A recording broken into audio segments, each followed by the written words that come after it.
Top stories this hour. Federal High Court in Abuja restrains Inec from recognizing the outcome of the forthcoming National Convention of the People's Democratic Party.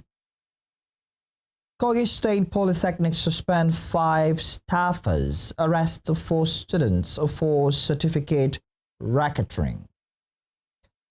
Former Chief of Defense Staff General Christopher Musa says he is leaving the Nigerian military with a clear conscience. On the foreign scene, protesters take to the streets in Tanzania for a third day, defying warnings to end unrest. Good evening, this is News at 7 on Western Spring Television. My name is Olufemi Alebe. Federal High Court in Abuja has restrained the Independent National Electoral Commission (Inec) from recognizing the outcome of the forthcoming 2025 National Convention of the People's Democratic Party (PDP). Justice James Omotosho issued the order on Friday while delivering judgment in a suit challenging the legality of the convention. The judge predicated the decision on the grounds that the PDP failed to comply with relevant conditions and laws for the conduct of such conventions. The judge held that evidence provided by the electoral umpire and some of the respondents showed that congresses were not held in some states of the Federation in breach of the law. In addition, the court held the General Secretary violated the law and consequently made such notices and correspondences a nullity. Besides, Justice Omotosho held that the PDP failed to issue the mandatory 21 days notice of meetings and congresses to enable the Inec carry out its mandatory duty of monitoring such meetings and congresses. The Ibadan Descendants Union Houston, Texas chapter has brought hope and healing to inmates of the Agodi Correctional Center in Ibadan through a free medical outreach that offered consultations, treatment, and donation of essential supplies.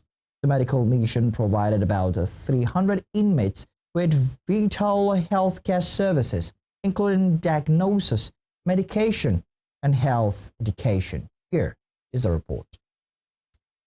For many inmates of the Agodi Correctional Center in Ibadan, it was a day of relief and renewed hope as members of the Ibadan Descendants Union Houston, Texas chapter visited the facility to conduct a free medical mission and distribute essential supplies. The atmosphere at the center was filled with gratitude as doctors, nurses, and volunteers from the union attended to inmates, many of whom had not received medical attention in months.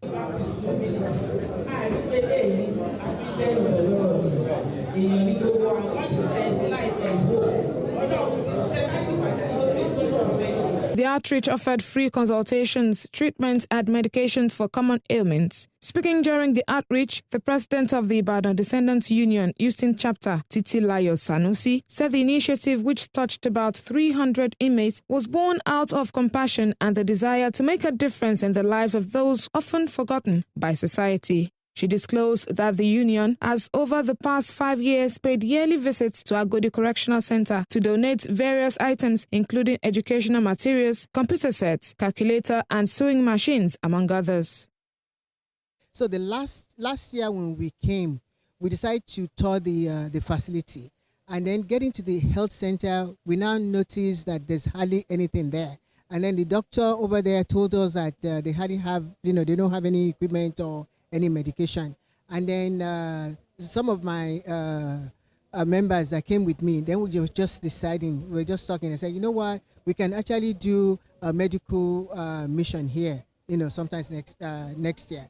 And since then we started planning, and it actually came to pass today. So it's something we are very happy about that we're able to do, because like I've seen a lot of the inmates today, and seeing how they are and everything like that. And we believe, even though whatever they've done in the past, they still deserve good health. The medical consultant and patron of the union, Dr. Olubayo Ayotunde Idowu, who gave an overview of the day's services, expressed concern over the number of inmates suffering from skin infections such as scabies and other communicable diseases, warning that poor sanitary conditions could worsen their spread if left untreated.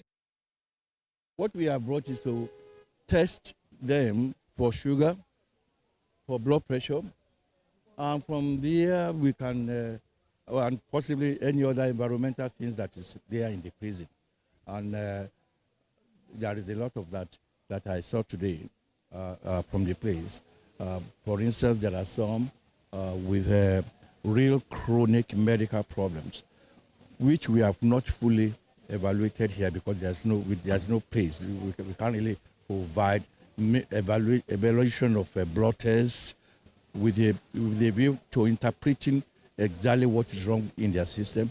But even from what we saw, there are some of them that have been chronically ill, malnourished, and we think Ibadan deserved better because Ibadan is a great city. It's not nice, it's not befitting of a country, of a city like Ibadan to have its prison the way it is, dilapidated. And I'm telling the authorities, we don't need to depend on the federal government. Other members of the union who spoke at the event, including chairperson of the IDU Medical Mission, Yetunde Conrad, Vice President IDU Houston, Texas, Engineer Mutiu Adebayo, and Lola Abayomi, a registered nurse in Houston, reaffirmed the group's commitment to sustaining the initiative in the years ahead. I've seen the inmates the last time we came, and we saw that they needed the help in the health. So when we came in, it's just a thing of joy that we are able to at least, they said a drop of water makes a mighty ocean. So it doesn't mean, even if it's little, it makes a lot of difference.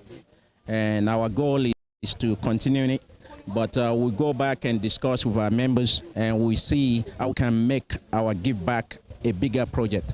And obviously the reason for this interview is to show our members what we've achieved here and how we can build further on our achievements. Coming here is very, very emotional. It is very, very disheartening to see the way the condition of these people. It's like, oh my God, does this kind of environment exist in this country? And the people are living in this condition. Smiles, laughter, and relief filled the air as the medical team attended to one inmate after another, dispensing drugs and offering words of encouragement. The director of the Center for Gender Health and Social Rehabilitation, Ile-Ife, who partnered with the union, Dr. Oluwatoyin Ilesanmi, commended the collaboration and highlighted the importance of sustained intervention while calling on well-meaning people in the society to support the initiative. Because of the impact of the initiative made the officer in charge to demand that we come again twice annually. But we are telling him that we'll be able to make it just once in a year for the time being. And so by this time next year, hopefully by the help of God, we should be back again. So that's that. And so the Central Union of Houston and Center for Gender Health and Social Rehabilitation, we actually need support from well-meaning Nigerians, other philanthropists to partner with us to do more, such that we can be able to meet the target of twice yearly in terms of the medical mission that is being required of us by the correctional facility in Agodi. We also came in with a lot of medications and a lot of kits that we are leaving behind. All that we came here with, we are not going back with them. In his remarks, the officer in charge of the Agodi Correctional Center, Dr. Rahman Olayiwola, thanked the IDU for what he described as a humanitarian gesture that touched lives and appealed for more of such. He admitted that the facility is overcrowded, a challenge that makes it difficult to maintain proper health care and living standards for inmates. Out of that 1,000 plus, the federal cases are not up to 200. Wow. That's why I raised it that time, and luckily for them, because I've said I want to close this place entirely. Abuja, I've informed Abuja, when we are having 390, that time we were having 1,171. The OCR, or your state insurance scheme, have to come in. But they themselves, they have little thing to do. But thank God that today we are working together. For what we have said, we continue with it. We have a qualified medical doctor, we have nurses, we have pharmacists. But their hands are too tight. Let me use that word. The Ibadan Descendants Union Houston, Texas chapter also donated medical supplies, drugs, and bags of foodstuffs to support the needs of inmates of the Agodi Correctional Center in Ibadan. The union said it plans to continue similar outreach projects in the coming years as part of its commitment to giving back to society and promoting humanity. Elsewhere, former Chief of Defense Staff General Christopher Musa says he's leaving the Nigerian military with a clear conscience, adding that he did his best in serving the country. General Musa, who was succeeded by General Olufemi Oluyede as the new CDS, spoke on Friday in Abuja during his pull-out parade.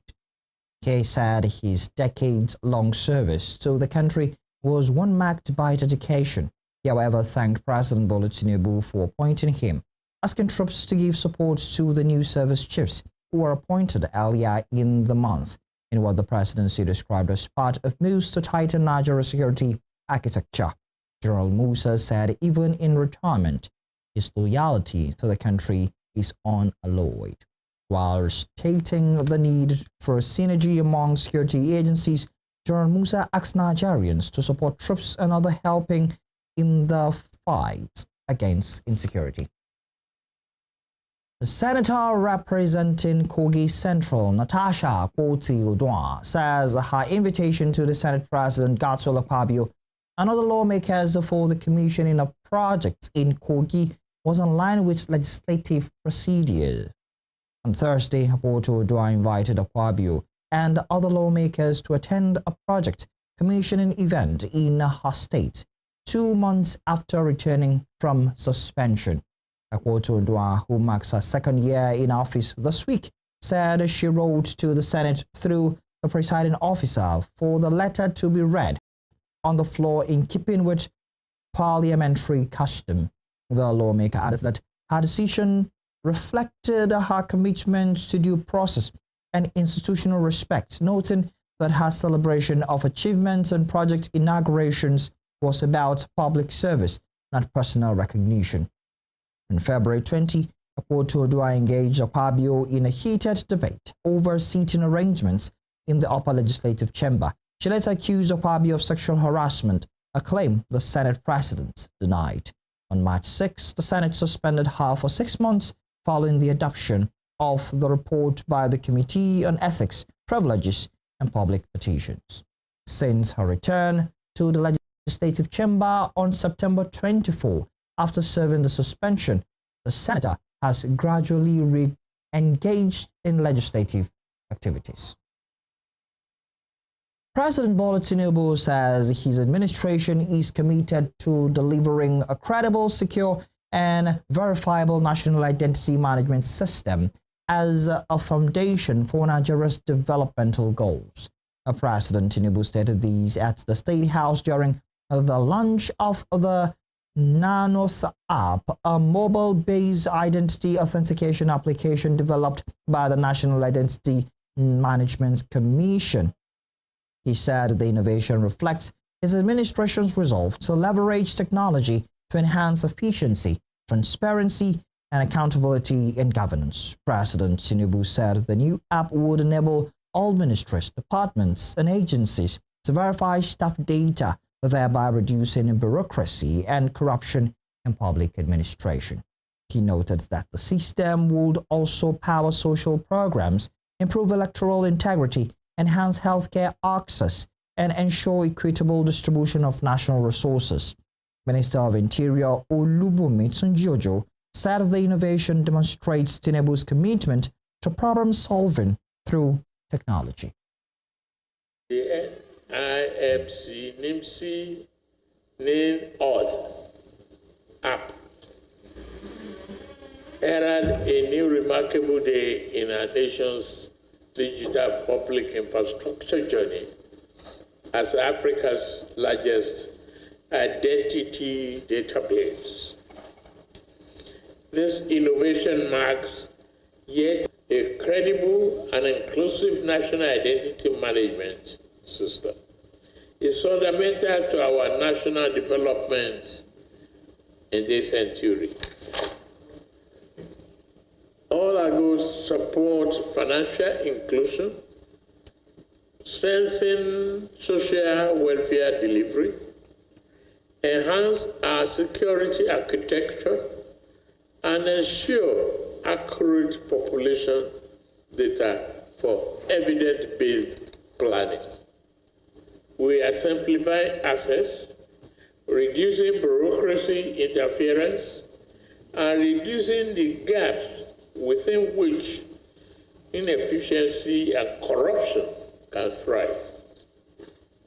The future we seek is one where technology empowers every citizen and where trust in governance is built on efficiency, transparency, and inclusiveness. Technology is about bridging the gap. Technology is about closing the rank. Technology is about being a catalyst of data processing. This is what this app has been able to do. Your Excellency, I want to tell you that NIMSI has successfully integrated with a lot of government agencies. As it is in Nigeria today, it's impossible to go into FRS taxation without NIMSI. So we're working very, very hard to ensure that through the process of NIM, there's accountability, there's transparency, there's verifiable set of identity credentials for any services available in our dear country. Moving on, the Kogi State Polytechnic is investigating a syndicate of 9 suspects of alleged certificate racketeering and document falsification. The rector of the institution, Salisu Ogbo, said 5 of the institution's staff members had already been placed on suspension. He added that 4 students have been arrested over the uncovered certificate forgery and document falsification syndicate. Ogbo said the fraud was uncovered following intelligence reports and routine verification exercises carried out by the admission, ICT, and security units of the institution. He said the individuals under investigation concluded with result processes to prepare results for individuals who had multiple carryovers but refused to sit for the examinations, thereby falsely portraying them as graduates. The rector assured the general public, stakeholders, and the polytechnic community that the institution's quality assurance measures and security mechanism remain fully active and uncompromised. In the meantime, resident doctors employed by the Federal Capital Territory Administration have issued a notice to join the Nigerian Association of Resident Doctors in an indefinite industrial action expected to begin on Saturday, November 1, 2025. This was contained in a notice letter addressed to FCT Minister Nyesom Wike and signed by the ARD-FCTA President Dr. George Ebang and the Secretary Dr. Agbo Ifyong. The decision was unanimously approved by the Congress at an emergency meeting on Wednesday. The resident doctors stressed that they would continue the indefinite strike until their demands are met. NARD had earlier announced a plan to begin an indefinite strike on November 1, 2025. Still to come, Rave 91.7 FM and Western Spring Television emerged top winners at 2025 Nigeria Union of Journalists Osun Council Awards. We'll bring you more on this when we return.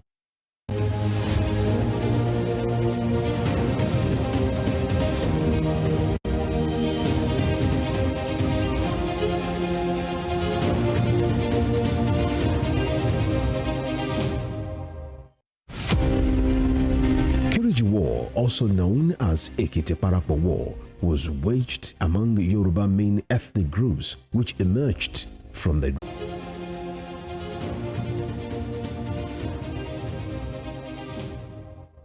You're welcome back. This is still news at 7 on Western Spring Television. A reminder of our headlines. Federal High Court in Abuja restrains Inec from recognizing the outcome of the forthcoming National Convention of the People's Democratic Party. Kogi State Polytechnic suspends 5 staffers, arrests 4 students for certificate racketeering. former Chief of Defense Staff, General Christopher Musa, says he is leaving the Nigerian military with a clear conscience. On the foreign scene, protesters take to the streets in Tanzania for a third day, defying warnings to end unrest. It was a night of recognition and celebration as Rave 91.7 FM and Western Spring Television, Osun State, matched top winners at the 2025 Nigeria Union of Journalists NUJ Osun Council Awards. Rave 91.7 FM was honored with the 8th Best Radio Station of the Year award, affirming its consistency in delivering quality news, entertainment, and public affairs programs to audiences across the Southwest and beyond. Sister station Western Spring Television also continued its impressive streak, clinching the Best TV Station of the Year award for the second consecutive time, a testament of its commitment to credible journalism and innovative storytelling. Adding to the station's victories, Toby Sanusi, one of Rave FM and Western Spring Television's standout journalists, was named Best TV Reporter of the Year for her exceptional field reporting and dedication to telling impactful stories.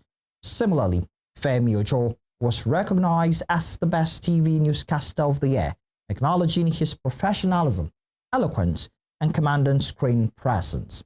Speaking on the awards, the management of both stations expressed appreciation to the NUJ for the honor, dedicating the recognition to their hardworking staff and loyal audience.